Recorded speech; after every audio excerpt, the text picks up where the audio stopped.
नमस्कार मंडळी, श्री स्वामी समर्थ. स्वागत आहे तुम्हा सर्वांचं आपल्या यूट्यूब चॅनलवरती. स्वामी महाराजांच्या कृपेने तुमच्या सर्व चांगल्या इच्छा मनोकामना पूर्ण हो, हीच मी स्वामींच्या चरणी प्रार्थना करते. आणि आजच्या नवीन व्हिडिओला सुरुवात करते. तर पहा, मार्गशीर्ष महिन्यातील प्रत्येक तिथीला अनन्यसाधारण महत्त्व असते. यात कृष्ण पक्षाच्या चतुर्थी तिथीला विशेष महत्त्व आहे. या दिवशी संकष्टी चतुर्थी साजरी केली जाते. त्यानुसार 18 डिसेंबर रोजी संकष्टी चतुर्थी साजरी केली जाणार आहे. हा दिवस गणपती बाप्पा पूजा अर्चना करण्यासाठी विशेष मानला जातो. धार्मिक मान्यतेनुसार संकष्टी चतुर्थीला पूजा केल्याने जीवनातील सर्व अडचणी दूर होतात, तसेच जीवनात सुख समृद्धी नांदते. तसेच गणपतीच्या कृपेने रखडलेली सर्व कामे मार्गी लागत असतात. सर्व प्रकारच्या कष्टांपासून मुक्तता मिळते. तर चला जाणून घेऊया, संकष्टी चतुर्थीच्या दिवशी आपल्याला आपल्या मुलांसाठी कोणता उपाय करायचा आहे. हिरव्या मुगाचा हा उपाय कशा पद्धतीने करायचा आहे, जेणेकरून पुढचं जे 2025 वर्ष आहे तर ते मुलांचं भरभराटीचं जाईल आणि त्यांना प्रत्येक कामामध्ये यश मिळेल. तर हा उपाय कशा पद्धतीने करायचा आहे याबद्दलची आपण माहिती घेणार आहोत. 18 डिसेंबर 2024 रोजी संकष्टी चतुर्थी साजरी होत आहे आणि त्यानुसार 18 डिसेंबर 2024 रोजी सकाळी 10:06 चतुर्थी तिथीला प्रारंभ होणार आहे.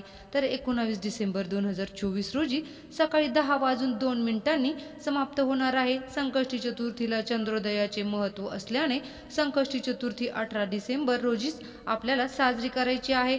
धार्मिक मान्यतेनुसार संकष्टी चतुर्थीच्या दिवशी ब्रह्ममुहूर्तावर उठून स्नान करून त्यानंतर आपल्याला आपल्या देवघरातली जी काही रोजची देवपूजा असते तर ती करून घ्यायची आहे. त्यानुसार सूर्यदेवाला अर्घ्य अर्पण करायचे आहे. देवघरातील स्वच्छता करून घ्यायची आहे. त्यानंतर गंगाजल शिंपडायचं आहे. चौरंगावरती गणपतीची मूर्ती ठेवायची आहे. त्यावरती तुम्हाला जर तुमच्याकडे शिवपरिवाराची मूर्ती किंवा फोटो असेल तोही तुम्ही तिथे ठेवू शकता. गणपतीच्या मूर्तीवरती तुम्हाला अभिषेक करायचा आहे.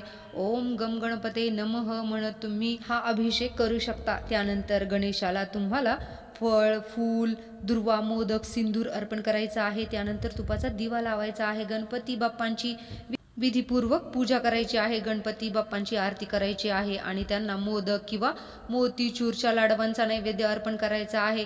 पूजा संपल्यावर कुटुंबातील सदस्यांना प्रसाद वाटायचा आहे. शेवटी कळत न कळत झालेल्या चुकांची क्षमा मागायची आहे आणि देवाला नमस्कार करायचा आहे. आणि अशा पद्धतीने आपल्या गणपती बाप्पांची प्रार्थना पूजा अर्चना करायची आहे. त्याचबरोबर आपल्याला आपल्या मुलांसाठी हिरव्या मुगाचा जो हा उपाय आहे तर तो करायचा आहे.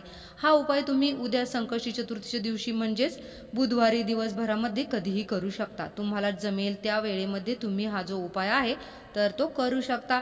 श्री गणेशाची प्रथम पूजा करण्याची प्रथा आहे. बुधवार हा गणपतीला समर्पित आहे. बुद्धी देणारी ही देवता भक्तांची सर्व दुःख हरण करत असते, म्हणून त्याला विघ्नहर्ता असेही म्हणतात. हिरवा रंग गणपतीला अतिशय प्रिय आहे. जर एखाद्या व्यक्तीच्या कुंडलीतील बुध ग्रह किंवा इतर ग्रह जर त्यांना काही त्रास देत असेल तर आपल्याला गणपती बाप्पांना हे हिरव्या मुगाचा जो उपाय आहे तर तो करायचा असतो. हे केल्यामुळे आपल्याला आपल्या जीवनातील सर्व जे काही दुःख दोष अडचणी आहेत तर त्या दूर होत असतात. नोकरी व्यवसाय घराच्या संबंधित कोणत्याही प्रकारच्या समस्या जर आपल्याला सोडवायच्या असेल तर गणपती बाप्पांची आपल्याला आराधना करायची असते. हिरवे मूग हे बुधग्रहाचे कारक असतात आणि बुधग्रहाचे स्वामी जे आहेत तर ते गणपती बाप्पा आहे. त्यामुळे गणपती बाप्पांना हिरवे मूग जे आहेत तर ते अर्पण करायचे आहे. आपल्या मुलांच्या सर्व दोष अडचणी संकट नष्ट होण्यासाठी, त्यांच्या अभ्यासामध्ये प्रगती होण्यासाठी, नोकरीमध्ये प्रगती होण्यासाठी, त्यांना यश मिळावं आणि त्याचबरोबर जे काही कामं हातामध्ये घेतलेले आहे त्यामध्ये त्यांना यश मिळावं, त्यांच्या मनातील ज्या काही कठीणातील कठीण इच्छा असेल तर त्या इच्छा पूर्ण व्हाव्या, यासाठी प्रत्येक आई प्रयत्न करत असते. आणि आत्ताच्या सध्याच्या धावपळीच्या जीवनामध्ये माझा मुलगा किंवा माझी मुलगी कुठेही मागे राहता कामा नये. गणपती बाप्पांची कृपा देखील माझ्या मुला मुलींवरती व्हावी, त्यांच्या जीवनातील सर्व दुःख दूर व्हावे, यासाठी आपण अनेक प्रयत्न करत असतो. त्यासाठी आपल्याला हा जो एक उपाय आहे तर तो करायचा आहे. एखादा उपाय ज्या वेळेस आपण करतो त्यावरती विश्वास ठेवून उपाय करत चला. तो उपाय करत असताना आपल्याला कोणीही रोखणार नाही टोकणार नाही याची आपल्याला काळजी घ्यायची आहे. उपाय करण्याच्या अगोदर कोणालाच सांगायचं नाही, कारण लोकांच्या मनामध्ये आपल्याबद्दल काय भावना असते ते आपल्यालाही माहीत नसतं. त्यामुळे आपण उपाय करायचा आहे हे कोणालाही अगोदर आपल्याला सांगायचं नसतं. तर आता हा जो उपाय कशा पद्धतीने करायचा आहे त्याबद्दलची आपण माहिती घेऊयात। जर तुम्हाला हा व्हिडिओ आवडला असेल तर चॅनलवरती नवीन असाल तर नक्की सबस्क्राईब करा आणि शेजारील बेल आयकॉनलाही प्रेस करा, म्हणजे माझ्या नवीन व्हिडिओचं नोटिफिकेशन सर्वात अगोदर तुम्हाला भेटेल आणि तुम्ही एक पण व्हिडिओ मिस करणार नाही। तर पहा, या उपायासाठी आपल्याला हिरवे मूग लागणार आहे। हिरवे मूग जे असतात तर ते तुम्हाला डाळ वगैरे इथे चालणार नाही, तर अख्खे सकट हे हिरवे मूग असतात तर ते आपल्याला घ्यायचे आहे। आता इथे अख्खे सकट हिरवे मूग किती घ्यायचे आहेत तर तुम्हाला 108 आपल्याला अख्खे सकट हिरवे मूग घ्यायचे असतात। तर ते त्यानंतर हा उपाय जो आहे तर तुम्ही तुमच्या मुलांसाठी मुलींसाठी करू शकता। तुमचा मुलगा किंवा मुलगी कितीही वयाची असेल तरीही तुम्ही हा जो उपाय आहे तर तो त्यांच्यासाठी करू शकता। मुलांचं कधी कधी काय होतं ना की खूप अभ्यास करत असतात पण अभ्यासात लक्ष लागत नाही किंवा अभ्यास केलेला लक्षात राहत नाही किंवा मग नोकरीमध्ये यश मिळत नाही, खूप उच्च प्रतीचं शिक्षण घेत असतात पण तरीही पाहिजे तशी मनाजोग ती नोकरी मिळत नाही किंवा लग्न जमण्यासाठी अनेक अडचणी येत असतात किंवा त्यांच्या मनामध्ये अनेक इच्छा असतात पण त्यांच्या इच्छा ज्या आहेत तर त्या पूर्ण होत नाहीत। ह्या ज्या काही समस्या आपल्या समोर येत असतात तर त्यासाठी आपल्याला उद्या गणपती बाप्पांना साकडं घालायचं आहे। ते म्हणजे आपल्या मुलांसाठी, आपल्या मुलांच्या जीवनातील सर्व त्रास संपावा, त्यांना असलेली जी काही नजर दोष आहे तर ते संपावी आणि त्यांच्या कुंडलीतील जे काही ग्रह कुठेतरी कमजोर झालेले असतात तर ते सुद्धा कमजोर ग्रह व्यवस्थित व्हावे, यासाठी आपण हे उपाय करत असतो। सर्वात प्रथम तुम्हाला 108 हिरवे मूग घ्यायचे आहेत। आता जर तुमच्या घरामध्ये 2 मुलं असतील तर प्रत्येकासाठी सेपरेट 108 तुम्हाला मुगाचे दाणे घ्यायचे आहेत, म्हणजे पहिल्या मुलासाठी 108 आणि दुसऱ्या मुलासाठी 108 अशा पद्धतीने तुम्हाला सेपरेट एखाद्या पेपरवरती घ्या किंवा मग एखाद्या प्लेटमध्ये तुम्ही घेऊ शकता। त्यानंतर तुम्हाला 21 दुर्वांची जोडी घ्यायची आहे। 21 दुर्वांची जोडी देखील तुम्हाला सेपरेट घ्यायची आहे। जर 2 मुलं असतील तर एक लाल फूल तुम्हाला घ्यायचं आहे, कोणतंही फूल घेऊ शकता, गुलाबाचं घ्या, जास्वंदीचं फूल घेतलं तरीही चालेल।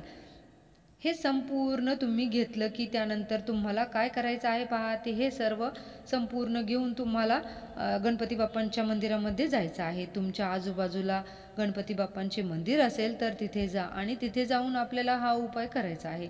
कारण बघा, एखाद्या मंदिरामध्ये ज्यावेळेस आपण काही उपाय करत असतो त्यावेळेस तिथली जी सकारात्मक ऊर्जा असते तर ती आपल्या उपायांसाठी खूप प्रभावी ठरत असते, त्यामुळे आपल्याला मंदिरामध्ये हे उपाय करायचे असतात। आता हे संपूर्ण साहित्य आपल्याला घ्यायचं आहे आणि मंदिरामध्ये गेल्यानंतर सर्वात प्रथम तुम्हाला तिथे काय करायचं आहे, तिथे खाली बसायचं आहे। बसून आपल्याला हे मुगाचे दाणे आपल्या हातामध्ये घ्यायचे आहेत।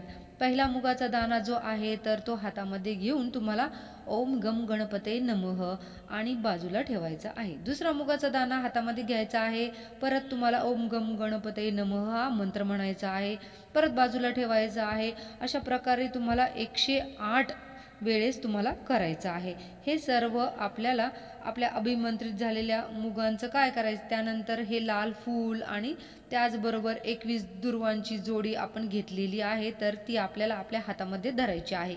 हे मूग आपल्याला आपल्या हातामध्ये धरायचे आहेत आणि हातामध्ये धरून गणपती बाप्पांना प्रार्थना करायची आहे की माझ्या मुलांच्या जीवनातील दुःख, संकट, अडचणी, दोष, विघ्न, दारिद्र्य, त्यांची अभ्यासातील प्रगती होऊ दे, हे त्यांच्या जीवनातील सर्व त्रास संपून जाऊ दे, अशी आपल्याला गणपती बाप्पांना प्रार्थना करायची आहे। गणपती बाप्पांना प्रार्थना केली की त्यानंतर त्यांच्या चरणावरती तुम्हाला हे सर्व साहित्य तर ते अर्पण करायचं आहे। आता बघा, जर गाभाऱ्यामध्ये गणपती बाप्पांच्या चरणावरती हे साहित्य अर्पण करून देत नसतील तर मंदिराच्या कुठेही तुम्ही ठेवू शकता, मंदिराच्या बाहेर ठेवा, एखाद्या झाडाखाली ठेवा, कारण मंदिरातील संपूर्ण परिसर हा गणेश तत्वांनी परिपूर्ण भरलेलाच असतो, त्यामुळे मंदिरामध्ये कुठेही गणपती बाप्पांचे स्मरण करून तुम्ही हे जे साहित्य आहे तर ते ठेवू शकता। पण शक्य असेल गणपती बाप्पांच्या चरणी अर्पण करणं तर तुम्ही तिथेच अर्पण करा, त्यांचे अजून चांगले फायदे होतील। तर अशा पद्धतीने आपल्याला हा जो उपाय आहे तर तो करायचा आहे, तर नक्की करून बघा, नक्कीच तुम्हाला त्याचा फायदा होईल। पिरियड्स वगैरे असेल तर तुम्हाला हा जो उपाय आहे तर तो करता येणार नाही। 2 मुलांसाठी सेपरेट उपाय तुम्ही करू शकता. नक्कीच तुम्हाला याचे फायदे होतील. तर झालेली सेवा ही मी महाराजांच्या चरणी रुजू करते. व्हिडिओ जर आवडला असेल तर लाईक, शेअर आणि सबस्क्राईब करायला विसरू नका. चला तर भेटूया पुढच्याच एखाद्या अशा नवीन व्हिडिओसह. तोपर्यंत सर्वांना श्री स्वामी समर्थ. जय जय स्वामी समर्थ.